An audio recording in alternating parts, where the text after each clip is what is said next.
Olá, dando continuidade ao assunto Grécia Antiga, hoje a gente vai falar um pouco dos períodos históricos e suas diferentes características. Vamos discutir um pouco da formação das cidades-estado e falar das duas principais, que são Esparta e Atenas. E a gente discute um pouco também das principais formas de governo instituídas em algumas dessas cidades-estado, especialmente na cidade de Atenas. Bora!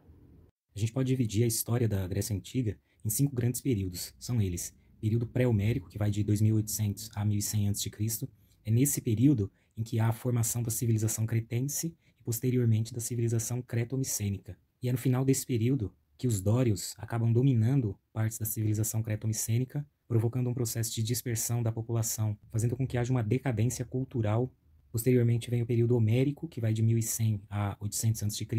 Tem esse nome porque é através de 2 poemas do Homero, a Ilíada e a Odisseia, que obtemos as informações principais a respeito desse período.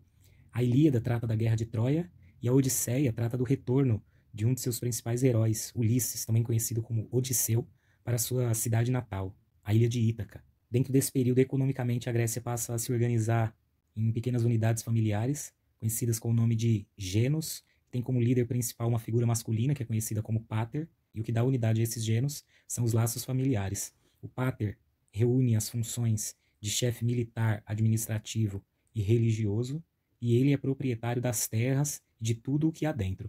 Dentro desse período homérico começam a se formar as cidades, a polis grega. Mas é dentro do período arcaico, que é esse período subsequente, que vai de 800 a 500 a.C., que há uma formação e consolidação dessas cidades-estados dentro do território grego. É dentro desse período também que surge e se desenvolve a filosofia grega, mas é no período clássico em que há um desenvolvimento maior dessa filosofia, e esse período também é considerado o momento de auge da civilização grega. É aí onde surge, por exemplo, a democracia ateniense. É um período também caracterizado por algumas guerras, a principal delas contra os persas, em que os gregos acabam saindo vitoriosos, mas também ocorrem conflitos internos na disputa pela hegemonia, pelo domínio do conjunto da Grécia Antiga, de um lado a cidade de Atenas, de outra a cidade de Esparta. E esse conturbado período acaba enfraquecendo o conjunto da Grécia, que posteriormente vem a ser dominada por um povo externo, pelos macedônios, sob a liderança de Filipe II. E a partir da perda de autonomia da Grécia para os macedônios tem origem, então, o último período, o período helenístico, em que os valores e a cultura grega acabam se espalhando pelo mundo antigo, sobretudo a partir da atuação do seu principal imperador, Alexandre o Grande. A partir de agora a gente vai discutir algumas das características do desenvolvimento da civilização grega antiga, a partir do período homérico. Eu tinha comentado com vocês que na passagem do período homérico para o período arcaico, os genos eram as principais unidades econômicas, que eram basicamente unidades produtivas baseadas pelo laço familiar, e tinham como grande líder o pater. Os paters, então, reuniam as funções de chefe administrativo, militar e religioso. E cada genus, como unidade produtiva, produzia tudo aquilo que era necessário para sua subsistência. Era, portanto, autossuficiente. Com o passar do tempo, o crescimento populacional no território foi exercendo pressão sobre os genus, e os paters já não tinham mais como alimentar a quantidade de pessoas existentes dentro do seu território. O resultado é que esse aumento populacional fez com que houvesse uma série de disputas. Os mais fortes ficaram com áreas maiores e mais férteis, os mais fracos ficaram com áreas menores e de menor fertilidade, e isso começou a trazer dentro da Grécia Antiga o que não havia até então, que era um quadro de desigualdade econômica. E essa desigualdade era baseada na propriedade da terra. Os grandes proprietários passaram a ser conhecidos, por exemplo, na cidade de Atenas como eupátridas, e havia também os pequenos proprietários e aqueles que não possuíam terras nenhuma. Na imagem vocês veem o processo de transformação, de passagem dos genos para as cidades-estado. Processo de enfraquecimento dos genos, gerado pelo aumento populacional, trouxe desigualdade social entre os grupos, e o enfraquecimento desses genos fez com que muitos deles fossem se agregando, dando origem a frátrias, essas frátrias foram se agregando e dando origem a tribos, essas tribos se agregando e dando origem a demos, e um conjunto de demos formava uma cidade-estado. A gente finalmente chega no período arcaico, e a gente começa falando então nesse período arcaico das principais cidades formadas dentro do período, que são Esparta e Atenas. Começar então pela mais antiga delas, que é a cidade de Esparta, que foi fundada por um dos povos que habitavam a região grega, que eram os dórios, no século XI a.C. A cidade de Esparta é essa que tem a seta apontada bem ao sul, a área mais em verde escuro. Ela se formou nessa região que é conhecida com o nome de Península do Peloponeso, que é uma das áreas do mundo grego antigo. E os espartanos, diferente de quase todo o mundo grego, eles têm uma característica muito peculiar. Os cidadãos espartanos têm como principal atividade, para não dizer a única, a guerra. Por volta do século VIII a.C., eles conquistam regiões da Lacônia, que é a região maior onde a cidade foi fundada, e da Micênia, que eu falei para vocês que eles acabaram destruindo, desagregando a civilização creto-micênica, dominando a região e escravizando grande parte dos vencidos, obrigando-os a cultivarem as terras para eles espartanos. E a gente pode dividir, fazer a pirâmide social, vocês vão ver que é muito simples a divisão. No topo dessa sociedade estão os espartanos, que são os homens nascidos em Esparta, que têm direito à cidadania, quase todos dedicados integralmente à arte da guerra. No meio dessa pirâmide estão os periecos, que são os homens livres que vivem no entorno da cidade, geralmente praticam atividades como o artesanato e o comércio. Eles são livres, mas não possuem cidadania, portanto não têm direito algum no território espartano. E por fim, vem os ilotas, que estão na base. Os ilotas não têm direito algum. Os ilotas são justamente essa camada da população que é obrigada a prestar serviços para os espartanos, como o cultivo da terra, e eles são considerados escravos do Estado. Apenas os espartanos possuem direitos e, portanto, cidadania. A principal característica dos espartanos, como eu já comentei, é o militarismo. Homens de até 60 anos em toda a cidade eram considerados guerreiros. Os espartanos estavam constantemente preocupados com as revoltas, principalmente dos ilotas. A educação espartana era integralmente voltada para a guerra. Desde os 7 anos, os meninos eram entregues por suas mães aos cuidados do Estado e passavam por treinamentos. Quando eles completavam 18 anos, eles eram formados e passavam a integrar o exército até os 60 anos de idade, quando finalmente podiam se aposentar. As meninas também faziam exercícios físicos desde sempre e eram preparadas para ser mães fortes de filhos saudáveis. O casamento só era permitido para homens a partir de 30 anos, quando finalmente eles se tornavam cidadãos. A cidade de Esparta era governada por uma diarquia, ou seja, 2 reis governavam a cidade. E, para auxiliar o rei e também limitar os seus poderes, haviam outras instituições dentro da cidade. Havia, por exemplo, o Eforato, ou Éforos, que eram 5 magistrados eleitos pelo período de 1 ano, e esses éforos iam exercer uma série de atividades dentro da cidade. Também havia a Gerúsia, que era um conselho composto por 30 homens, 28 anciãos, que eram homens com mais de 60 anos de idade, portanto já aposentados e fora do exército, e além desses 28 anciãos, os 2 reis também participavam da Gerúsia. E por fim vinha a Ápela. A Ápela era o conjunto de todos os cidadãos, portanto homens espartanos com mais de 30 anos compunham a Ápela e podiam votar e se candidatar ao Eforato, por exemplo. Ao lado aqui vocês veem um esquema de poder entre essas diferentes instituições. A Assembleia Popular, que é a Ápela, ela elegia tanto a Gerúsia quanto o Eforato. Essa Assembleia Popular também compunha um exército, porque a gente não pode esquecer que essa Assembleia eram os homens com mais de 30 anos. Portanto, a Assembleia, que é o conjunto dos cidadãos, e o exército eram as mesmas pessoas. A diarquia, que é o conjunto dos 2 reis, comandavam os exércitos, e todas as leis que eram propostas pela Gerúsia, elas tinham que passar pela votação dessa Assembleia Popular. Mais abaixo aqui vocês veem os periecos, que eram os homens livres, mas sem direito à cidadania. Em caso de guerra, eles eram convocados e tinham que exercer o serviço militar obrigatório, mas eles não compunham o exército permanente, era apenas em caso de guerra. E na base do esquema aqui vocês observam a presença dos ilotas, que são os escravos do Estado, que são as pessoas sem direito algum dentro da cidade de Esparta. Agora vem a cidade de Atenas, que é uma cidade completamente diferente em suas características da cidade de Esparta. A cidade de Atenas é essa que está circulada em vermelho, também tem uma seta apontando. Ela fica na região da Ática, que é essa região em verde. A cidade de Atenas foi fundada pelos jônios no século X a.C., e entre os séculos 10 e 8, essa cidade era governada por um rei. Mas o rei não governava sozinho. Ele tinha os seus poderes limitados pelo conjunto dos grandes proprietários de terra, que era uma aristocracia agrária. E essa aristocracia, aos poucos, vai disputando o poder e enfraquecendo a autoridade do rei, até que em determinado momento ela se consolida como a principal autoridade dentro da cidade de Atenas, eliminando, portanto, o poder do rei. A partir de então tem origem uma segunda forma de governo dentro da cidade de Atenas, que é o regime oligárquico. Então vou aproveitar para fazer uma distinção entre monarquia, aristocracia e oligarquia. Monarquia significa o governo de um. Vocês vão lembrar, a palavra mono significa um. A aristocracia é o governo dos melhores. E oligarquia significa o governo de poucos.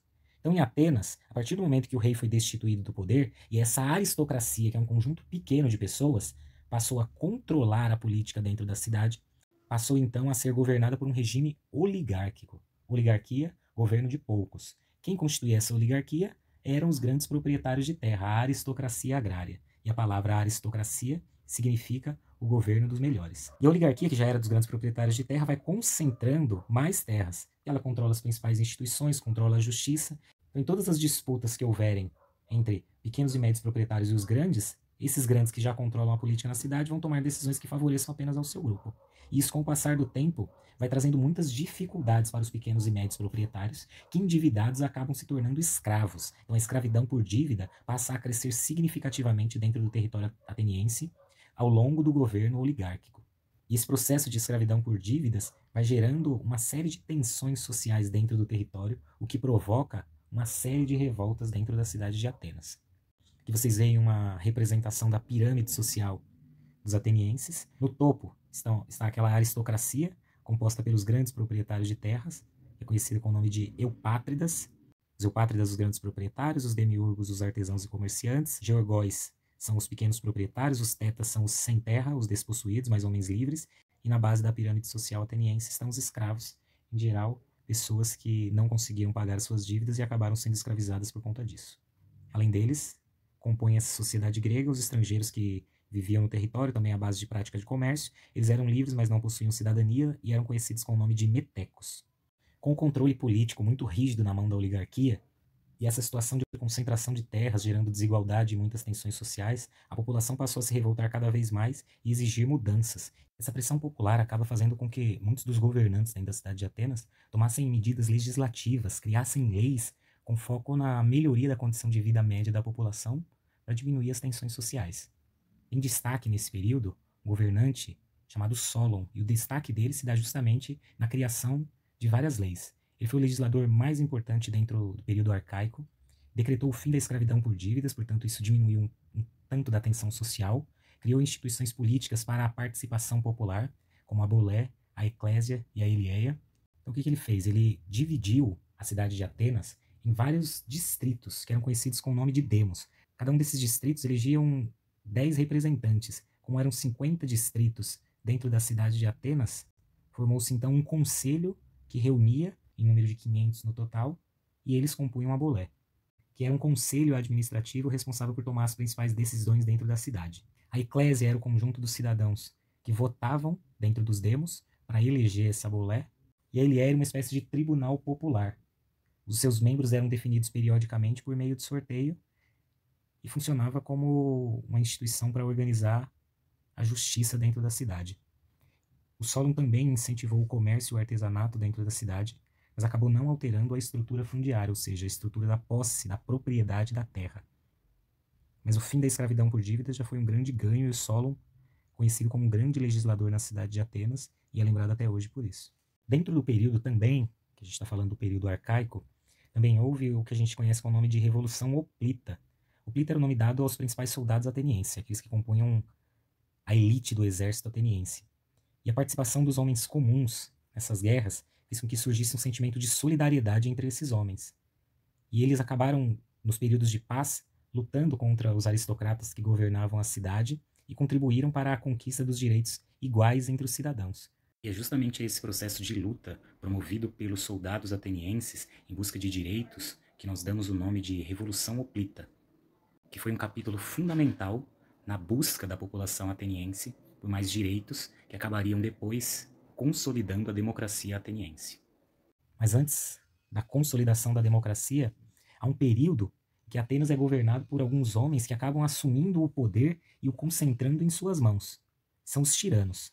Um tirano é aquele que, se aproveitando das fragilidades do poder constituído, da impopularidade daqueles que ocupam os cargos de poder, ele conquista o apoio necessário para, ilegitimamente, assumir o controle político de uma determinada área e ele se sustenta no poder por meio da força. Não necessariamente um tirano toma atitudes cruéis e maldosas com relação à população. Um tirano pode ser alguém que assuma o poder com boas intenções e promova transformações positivas. Mas o modo como ele assume o poder é sempre um modo ilegítimo e ele sempre busca se sustentar no poder por meio da força. O principal tirano da cidade de Atenas é um sujeito chamado Pisístrato. Pisístrato procurou amenizar as diferenças sociais, patrocinando várias obras públicas, gerando empregos para artesãos e comerciantes e pequenos proprietários de terras descontentes. Em que pese o fato de ter sido um tirano, ou seja, de ter concentrado o poder em suas mãos, enfraquecendo o conjunto das outras instituições atenienses, o Pisístrato não tinha intenções de permanecer no poder por objetivos pessoais. Ele realmente tinha um compromisso com a melhoria da qualidade de vida de um conjunto maior da população ateniense. Depois dele vieram seus filhos, Hiparco e Hípias, e eles não tiveram a mesma habilidade e os mesmos interesses que seu pai e acabaram não dando prosseguimento às reformas iniciadas por Pisístrato. Depois dos filhos do Pisístrato, assumiram o poder na cidade de Atenas uma figura chamada Clístenes. Foi nesse contexto aí de tirania que houve uma grande revolta liderada por Clístenes. E o Clístenes abriu um conjunto de reformas na cidade de Atenas. A partir do Clístenes, então, houve a consolidação da democracia. Ele assume o poder em 510 a.C. e promove reformas que, aos poucos, vão enfraquecendo o poder da oligarquia e, ao mesmo tempo, ele vai entregando esse poder ao conjunto maior dos cidadãos. Esse processo de amadurecimento da democracia, ele se consolida de vez sobre o governo do Péricles, já no século do 400. Portanto, a partir do Péricles, se inaugura o quarto período da civilização da Grécia Antiga, que é o período clássico. E é esse período de maior desenvolvimento da civilização grega, liderada sobretudo pela cidade de Atenas. Há nesse período a consolidação da democracia ateniense. Era uma democracia direta, ou seja, todos os cidadãos tinham direito de propor as leis e de votar para aprová-las ou não. É diferente do nosso modelo, em que é uma democracia representativa, ou seja, nós elegemos os representantes e estes sim são responsáveis por propor e aprovarem ou não as leis. Outra diferença, comparando as duas formas de democracia, a ateniense e a nossa, diz respeito à quantidade de pessoas que têm direito à cidadania. No nosso caso, têm direito à cidadania todos aqueles que têm mais de 16 anos de idade, pelo menos para o voto.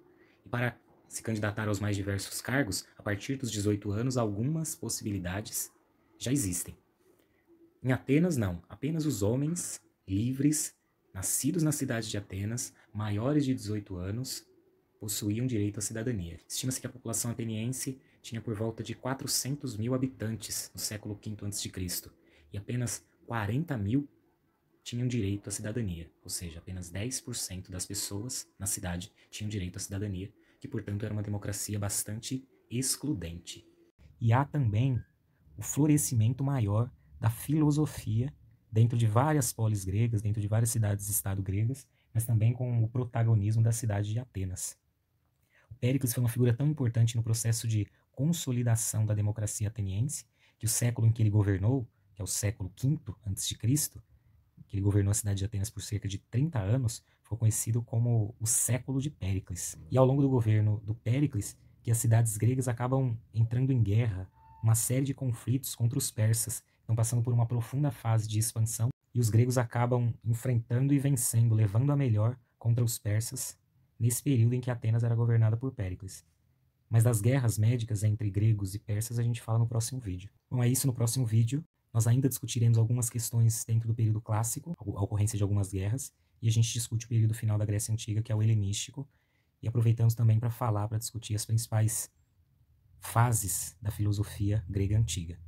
Até mais, não esqueçam de fazer os